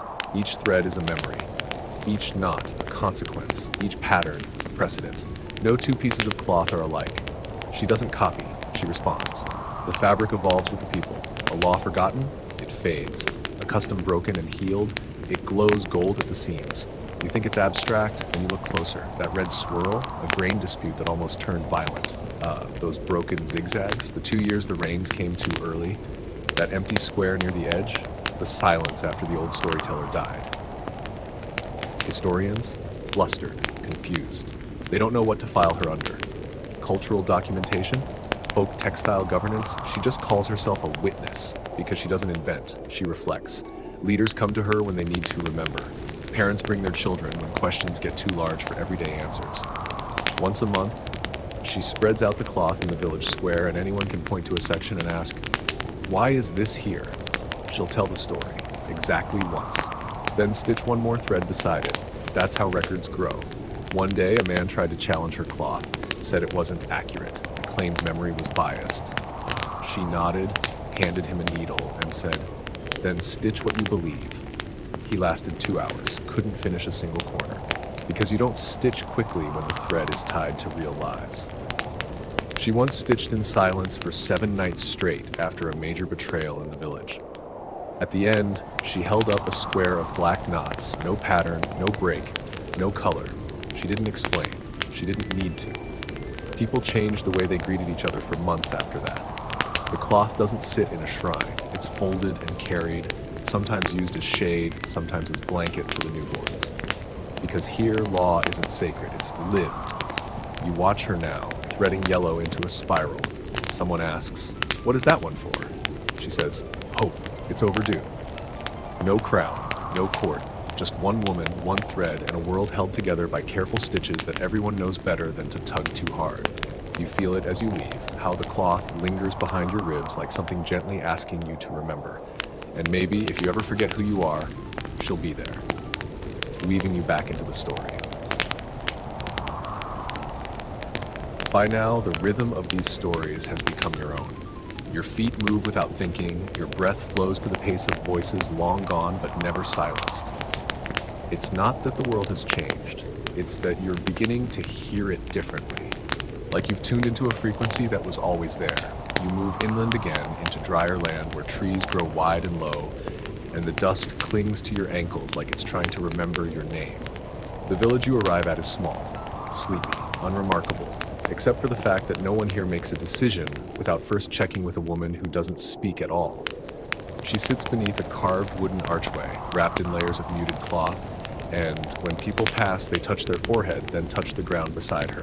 She is the silent one, and she rules without a word. You wonder, how? How could someone with no voice guide a whole village? But then you notice it. People don't ask her questions. They've watched her face. They tell their story, their dilemma, their choices, and she listens. Not politely, but with precision. Then she tilts her eyes, raises a single brow, taps her knee once or twice. Each motion holds meaning. It's a system, a full vocabulary built of silence, and she's fluent in it. They say she lost her voice as a child during a fire. Others say she gave it up willingly in return for the ability to hear more, to listen in a way no one else could. Whichever is true, the result is the same. No decision is complete until it has passed through her quiet gaze. Even the village court defers to her. If she covers her hands during a hearing, that means a lie has been spoken. If she turns her head east while someone talks, it means they're hiding something. If she stands and walks away, the matter is considered dead. Historians don't know about her. She doesn't show up in the records. There's nothing to quote. No speeches, no laws, no oral epic dedicated to her name. But ask the people here, she's the final echo of every conflict, the breath held before every change, the reason that no one, No one raises their voice without consequence. One man once came from another town to challenge her. Claimed silence was weakness. Said a true leader speaks boldly. Said the village was backwards. She looked at him for 6 minutes, never blinked. He stuttered, he faltered, he left. That was 12 years ago. Children here are taught her gestures as a second language. They practice responses by reading her eyes. It's not mystical, it's muscle memory. A kind of literacy that goes deeper than writing, into awareness itself. You begin to wonder, what would the world sound like if more of us waited before speaking? If decisions were slowed by breath, by quiet, by careful watching. One evening, a boy approached her, nervous. He had broken a rule, lied about it, and carried the guilt for weeks. He stood before her and said nothing, just waited. She didn't scold, she didn't frown. She placed one hand over her heart and the other on the ground beside him. And that was enough. He wept, then walked away, lighter. She doesn't wear symbols of authority. No crown, no staff. Just a cloth wrap, a stillness so deep it could cool fire, and a presence that says, I see, I know, say no more. You step away gently, careful not to disturb the silence she's braided into the air around her, and for the first time in a long while you speak nothing, you just nod and understand. Your silence follows you now, not as a burden, but as a gift, like water cupped in both hands, perfectly still. The memory of the silent one lingers in your chest like a calm held gently under the ribs, and you walk slower, not because you're tired, but because you're learning how to notice more. Tonight, the moon is thin, like it's listening too. You're headed toward a village nestled at the bend of a river, one of those places that seems to exist in a pause between seasons.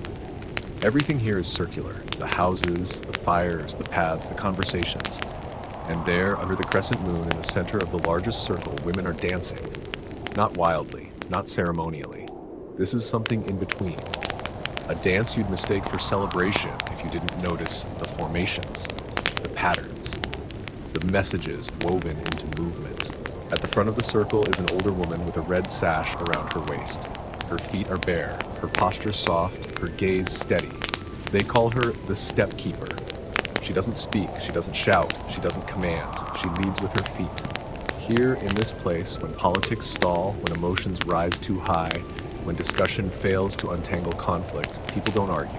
They don't vote. They dance. The dance is debate. The formation is strategy. The rhythm is negotiation. And she's the one who holds the rhythm steady until resolution arrives. Each dance is different. A slow, deliberate spin to signal patience, a rapid double step to express urgency, a pause with hands pressed to chest, plea for forgiveness, a raised elbow during the fourth cycle, warning of hidden dishonesty.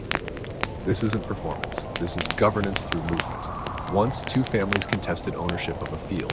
The argument went on for weeks, words flying like birds trapped indoors. She gathered them both, chose a night, called the circle.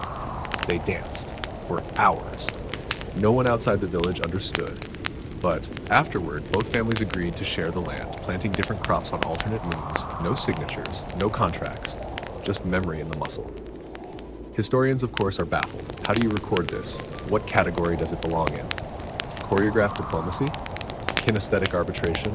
She shrugs when asked. Why say what you can step? They say she learned from her grandmother, who learned by watching storms, how the wind moved before the rain, how birds left before the river rose. Because here, politics were never made in straight lines. They were danced in spirals. And when someone tries to disrupt the circle, throws off the rhythm, steps too hard, too fast, she adjusts with the kind of grace that doesn't correct, but absorbs the mistake. She once ended a tribal dispute by dancing alone. 3 nights, no food, just her, the dust, and the rhythm. People came just to watch, to sit, to feel. By the end, the disagreement no longer made sense, not because it vanished, but because she had given it shape. And once something has a shape, you can learn to walk around it. She owns no property, her house has no door. She says the wind brings her what she needs. No crown, no council seat. But when she steps into the circle, even the wind sinks its breath with her. Tonight, you sit at the edge of the firelight, watching her lead another silent conversation. A disagreement over fishing boundaries carried in the tilt of knees, the pause between claps, the repetition of a shuffle you don't yet understand, and in that moment, you realize She doesn't govern the people. She governs the tension between them, with her feet, with her timing, with the grace of someone who knows that some truths can't be spoken, they must be danced into place. The circle fades behind you, but your steps are different now, more measured, more intentional, like your body remembers something your mind hasn't caught up to yet. You keep walking, deeper into the interior, where the air grows dry again and the sun paints everything in colors just a little more serious. You come to a village that smells of earth and salt. But this isn't ocean salt, it's currency. You've arrived in a place where salt isn't just a flavor, it's power, stored in tightly sealed pots, measured in grains, counted like coins, and guarded by a woman who carries no weapon but holds the keys to the vault, a long, narrow hut cooled by layers of clay and silence. They call her the Salt Keeper. She's small, older, doesn't walk fast, but when she enters a room, people straighten. Even the goats seem to behave, because she doesn't just manage salt, she manages value. Here, salt isn't free-flowing. It's rationed, not out of scarcity, but strategy. Every grain that leaves her vault has a reason, a destination, a consequence, and every decision that affects the village, whether about land, trade, punishment, or peace, is weighed against salt. You see, here, salt is trust, and she is the balance. She keeps no ledgers, doesn't need to. The amounts live in her head. She remembers who borrowed during the dry months, who contributed extra in the rainy season, who diluted their share with crushed rock, who returned more than they took. She once rejected a chief's demand for a double ration during a festival. He barked, threatened to override her, claimed it was for prestige. She handed him a handful of salt in a cracked bowl and said, "If it's about how it looks, serve them the crack first." He served water instead. Historians, as usual, are confused. Salt taxes, ration politics, cultural scarcity governance, they write papers. She just smiles and adds a grain of pepper to her tea. No one dares steal from the salt vault. Not because of guards, there are none, but because no one survives long without trust. You start to realize she's not guarding salt, she's guarding restraint. One time, a woman came begging for more than her share. Her child was sick, the rains hadn't come. She was desperate. The Saltkeeper didn't hand her more. She handed her a story. Once, a woman asked the mountain for more shadow. The mountain leaned, and the valley never saw sunlight again. The woman took half her usual ration, returned a month later with a harvest, shared it. Trust restored. The Saltkeeper owns little. Her home is plain. Her meals are simple. But every trader, farmer, and visitor seeks her approval, because if she refuses your request, the village will too. She is not loud, not public, but she's the reason the market survives, the families eat, the treaties hold. She once said, "Salt only works when it knows its limits. So do people." And the village listened. She does not sit on a throne. She sits on a low stool in a cool room, among sealed pots. Occasionally she cracks one open, tastes a grain between her fingers, and closes it again. She is tasting the state of things. And you know, without needing explanation, that when her salt ever tastes bitter, the whole village prepares. No crown, no spear, no scroll. Just a woman with quiet eyes, steady fingers, and the one ingredient no system can survive without: accountability. You leave the Saltkeeper behind, but her words stay with you like a grain pressed under your tongue. Sharp, necessary. You taste them with every breath as the land shifts once more, this time toward the high grasslands where wind whistles through the reeds and the trees lean like they're listening. It's cooler here. Not cold, but thoughtful. The kind of air that makes people speak slower, think longer, and sleep with one eye on the sky. The village you find is surrounded by nothing. No walls, no rivers, no mountains, just watchfulness. And in the center of it, surrounded by younger women with notebooks, bundles of herbs, and stacks of woven baskets, sits an old woman with a book in her lap. It's not written. It's not printed. It's blank, because the book is not for recording. It's for reminding. They call her the one who writes in air. You ask how she became the village's keeper of records. They tell you she remembers what not to write down, because in this place, history is spoken, but memory is chosen. Not everything survives. Not everything should. She decides what the village carries forward, which truths become legacy, which lies become compost, which names are spoken at ceremonies and which are left in silence. And she teaches her apprentices not just to memorize, but to curate. Her method is simple, but ruthless. When someone brings her a story, she asks 3 questions. 1, who is hurt if this is forgotten? 2, who gains if it is remembered? 3, does it make us more whole or more afraid? If it fails the test, she erases it. From gatherings, from songs, from the teaching circles. With ink, with absence. One man once accused her of censorship. She smiled and replied, "Truth is heavy. I choose which truths we carry barefoot," and that was the end of that. Historians don't know how to categorize her. She's not a griot, not a priestess, not a librarian. But the entire village knows, if she forgets you, you are gone. She once refused to name a former chief at a memorial. People were shocked. She said only, "He ruled, but he did not lead. Stones should not be sung to." And with that, his legacy dissolved like sugar in rain. She wears no title, no beads, just a faded wrap and a necklace of wooden tokens, one for each story she's chosen to remember. She says each one hums differently when she touches it. She teaches her apprentices how to listen for the hum. One time, a young girl begged her to preserve a poem her mother wrote. It was beautiful, yes, but the girl was grieving, desperate. The woman held her gently and said, "This poem is for your remembering, not ours." Some stories are private, some are medicine, some are poison that tastes like love, and she can tell the difference. You watch her now, turning a blank page like it's made of wind. She draws nothing but nods to herself. Something has been remembered, just not in the way others expect. She doesn't need a book. She is the book. And tonight, as the stars gather again in their slow, deliberate rhythm, you hear her say to no one in particular, "We are not what happened to us. We are what we choose to pass on." No crown, no scroll, no title to carve in stone. Just a woman with a blank book, a full mind, and the grace to carry truth lightly, so the next generation has room to grow. You leave her, the one who writes in air, not with parting words, but with a bowed head and a silence that feels strangely satisfying. Some truths don't need to be spoken. They just need to be respected. Your path curves now, following the worn tracks of migrating herds, and soon you find yourself where the land opens wide, almost empty. But it's not, because here, in a sun-bleached clearing, surrounded by stones that once marked ancient borders, a group of young women sit in a wide circle. They're talking, arguing, dreaming. And at the edge of it all, leaning on a crooked walking stick, sits a woman so still, she seems like she's carved from time itself. This is the dream listener. She doesn't interrupt. She doesn't correct. She waits until someone says something that makes her eyes flicker. Then and only then she speaks. "That one," she says, pointing with her chin. "That dream has legs." Because in this village, leadership begins with imagination. Here, new ideas must first pass through the dream circle, a gathering of those brave enough to envision something that hasn't existed before. But dreaming isn't daydreaming. It's not whimsy. It's practice. And she's the evaluator of the impossible. They say she once dreamed the village's irrigation system, decades before anyone had heard the word.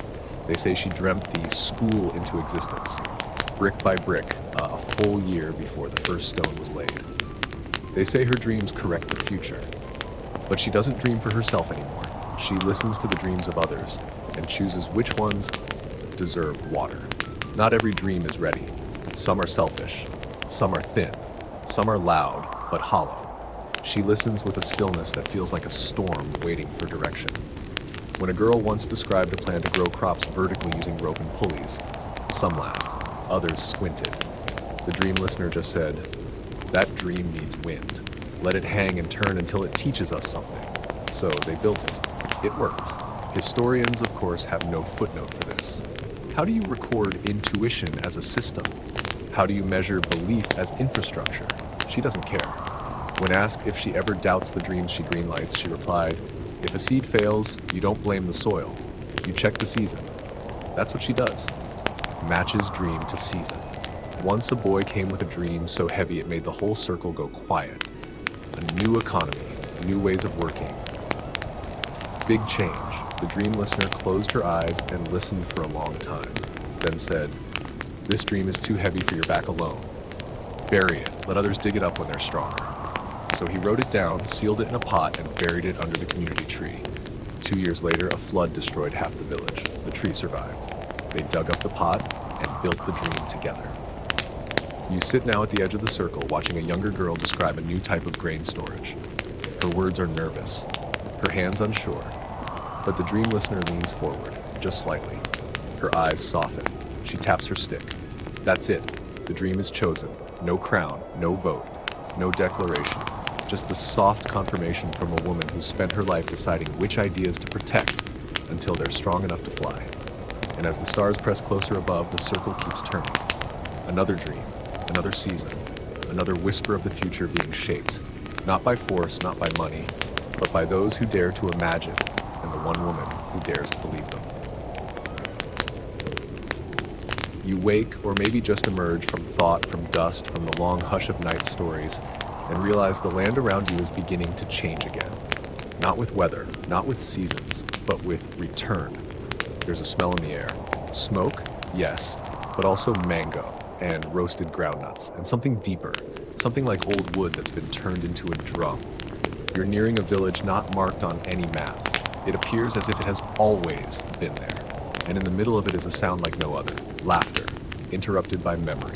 You follow the sound and arrive at a firelit circle where children are asking questions. Real questions, hard ones. Why don't we write everything down? Why did she leave the village and never come back? Who was the one they said turned into a bird?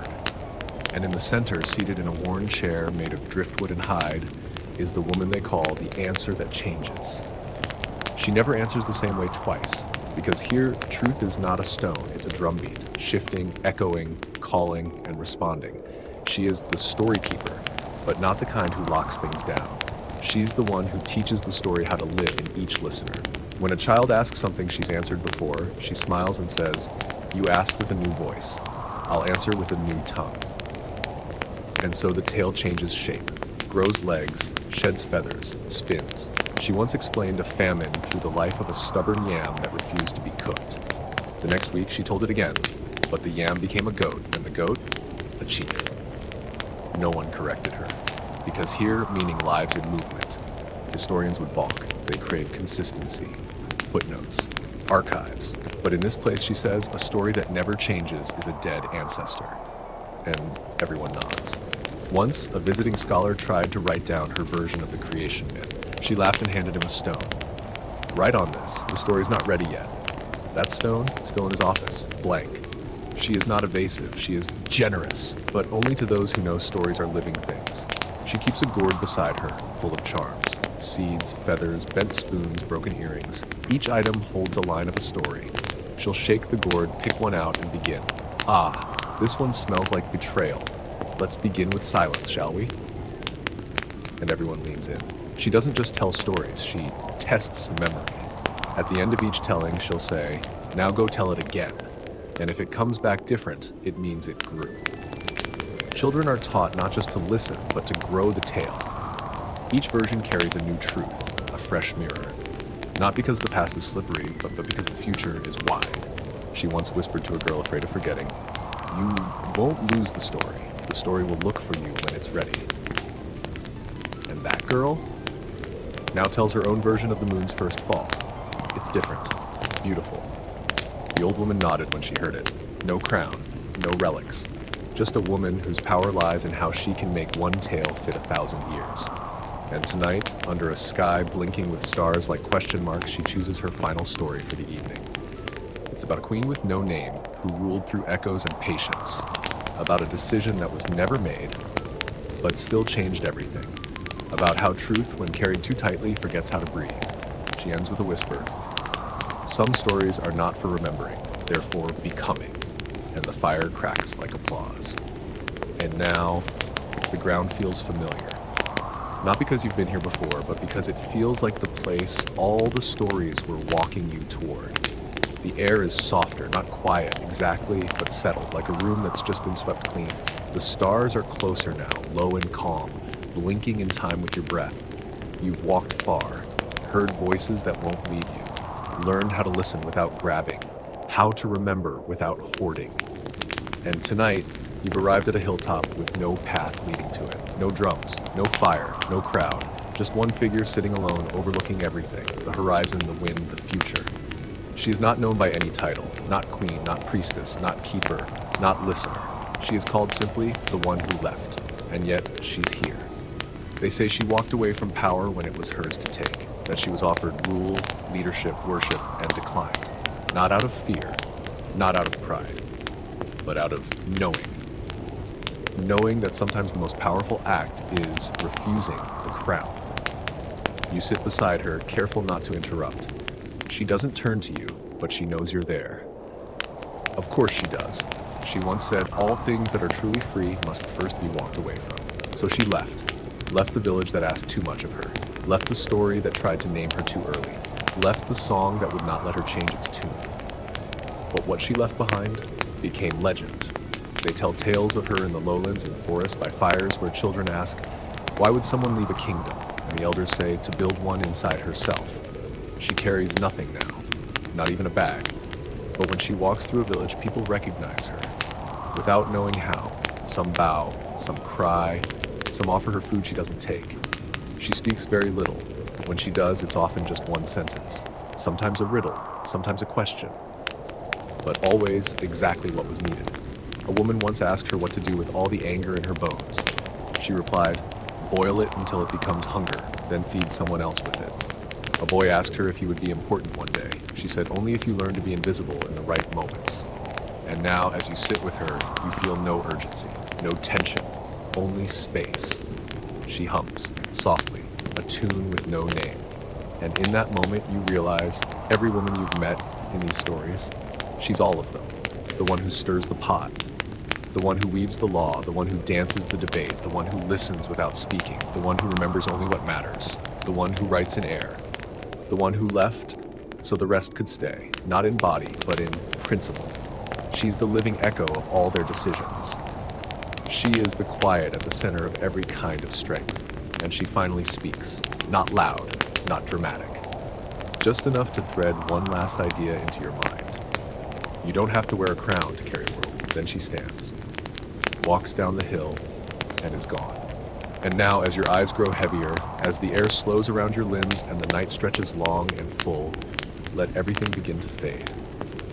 Let the stories soften, let the echoes settle, let the queen step gently into your dreams, not to be worshipped, but to remind you of what already lives in you. The patience of a listener, the courage of silence, the wisdom to lead without leading, the power to become and to let go. You're safe now. Let the last words dissolve like breath on a mirror. There's nothing more to learn tonight, only to rest, only to remember. End of script. Sweet dreams.